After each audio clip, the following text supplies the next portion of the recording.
আজকে আমরা জটিল যৌগ থেকে কিভাবে সিগমা বন্ড এবং পাই বন্ড নির্ণয় করতে পারি সেটা দেখব। এখন এই যে একটা যৌগ দেওয়া আছে, এই যৌগ থেকে তোমরা অনেকেই মিস্টেক করে থাকো কিভাবে এই সিগমা বন্ড এবং পাই বন্ডে তোমাদের অনেক মিস্টেক হয়ে থাকে, বের করতে গেলে অনেক মিস্টেক হয়ে থাকে, ঠিক আছে? আচ্ছা, কি মিস্টেক হতে পারে সেটা আলোচনা করব। চলো দেখা যাক। এই যে আমাদের একটা যৌগ দেওয়া আছে, ঠিক আছে? এখানে যৌগটা দেখো, এই যে সিএনটা কি, আমাদের এখানে যে সিএন দেওয়া আছে এটা হচ্ছে আমাদের লিগেন্ড। আমরা সবাই জানি লিগেন্ড, এটা হচ্ছে আমাদের লিগেন্ড, ঠিক আছে? এখন দেখো, এই লিগেন্ডের ভিতরে আমরা কি জানি? লিগেন্ডের ভিতরে আমাদের পাই বন্ড থাকে, লিগেন্ডের ভিতরে আমাদের পাই বন্ড থাকে। তা লিগেন্ডটা দেখো, লিগেন্ডটা হচ্ছে সিএন, সিএন হচ্ছে নাইট্রোজেনের, সি হচ্ছে নাইট্রোজেনের সাথে থ্রি বন্ড গঠন করে, ঠিক আছে? থ্রি বন্ড গঠন করে এবং একটা হাত উন্মুক্ত থাকে বা একটা বন্ধন উন্মুক্ত থাকে। এই বন্ধনের মধ্যে নেগেটিভ ইলেকট্রন থাকে, ঠিক আছে? নেগেটিভ ইলেকট্রন থাকে। এখন দেখো, এই যে আমাদের থ্রি বন্ড যে গঠন করছে, এই থ্রি বন্ডের মধ্যে আমাদের একটা থাকে সিগমা বন্ড, ঠিক আছে, আর দুটো থাকে পাই বন্ড।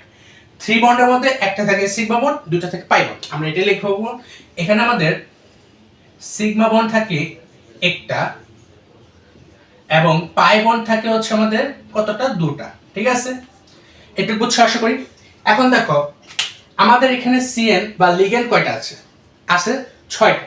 যেহেতু আমাদের 6টা আছে, তাহলে দেখো আমাদের 1 এর সাথে হবে 6 গুণ, 2 এর সাথে হবে 6 গুণ। তাহলে আমাদের সিগমা বন্ড কত থাকে? 6টা এবং পাই বন্ড থাকে কতটা?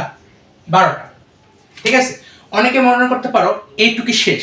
না ভাইয়া, দেখো আমাদের বলছে সিগমা এবং পাই বন্ড নির্ণয় করতে, জাস্ট একটু করলে আমাদের কখনো শেষ হয় না। এখন তোমার অনেকে অ্যান্সার দেওয়া থাকতে পারে, এর মধ্যে এইগুলো থাকতে পারে, ঠিক আছে? অনেকে মনে করো এইটা বের হয়ে গেছে যেহেতু ওদের অ্যান্সার হয়ে গেছে। না ভাইয়া, দেখো আমাদের সাথে এখানে আবার আয়রন যুক্ত আছে, আয়রন যৌগটা এই লিগেন্ডের সাথে যুক্ত আছে। এখন এই আয়রনটা কি গঠন করে দেখো, এর স্ট্রাকচারটা আমরা দেখি। এখন এই যে ধরো আয়রন এর সাথে লিগেন্ডটা কি করবে দেখো, Cn minus Cn minus Cn minus Cn minus Cn minus Cn minus, যেহেতু 6টা আছে, 6টা কি করে ভাইয়া? দেখো 6টা এই আয়রনকে সন্নিবেশ সমযোজী বন্ধনে আবদ্ধ করে, ঠিক আছে? সন্নিবেশ সমযোজী বন্ধনে আবদ্ধ করে এই আয়রনটাকে, সিএনটা সন্নিবেশ সমযোজী বন্ধনে আবদ্ধ করে। যেহেতু আবদ্ধ করছে, এই পথ আমরা এই এক একটা সন্নিবেশ সমযোজী বন্ধনে হচ্ছে সিগমা বন্ড দেয়। সিগমা বন্ড, এটা সিগমা বন্ড, এখানেও সিগমা, এই বন্ডগুলো আছে সিগমা বন্ড, ঠিক আছে? তাহলে আমরা এখান থেকে কতটা সিগমা বন্ড পেতেছি? দেখো এখান থেকে আমরা 6টা সিগমা বন্ড পেতেছি। তাহলে দেখো আমাদের এখান থেকে আসছে 6টা সিগমা বন্ড, ঠিক আছে? 6টা সিগমা বন্ড 6টা। তাহলে আমাদের দেখো টোটাল সিগমা বন্ড এই যৌগতে আমাদের টোটাল সিগমা বন্ড কতটা? টোটাল সিগমা বন্ড আমাদের হচ্ছে টোটাল সিগমা বন্ড আমাদের হচ্ছে 12টা, ঠিক আছে? টোটাল সিগমা বন্ড হচ্ছে 12টা।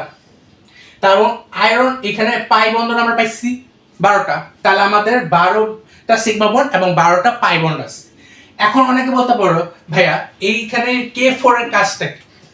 K4টা কি সিগমা বন্ড দিবে বা পাই বন্ড দিবে? না ভাইয়া, এইখানে দেখো এই K4টা এই যৌগের সাথে আয়নিক বন্ধনে আবদ্ধ। যেহেতু আয়নিক বন্ধনে আবদ্ধ, সেহেতু কোনো সিগমা বন্ড দিবে না।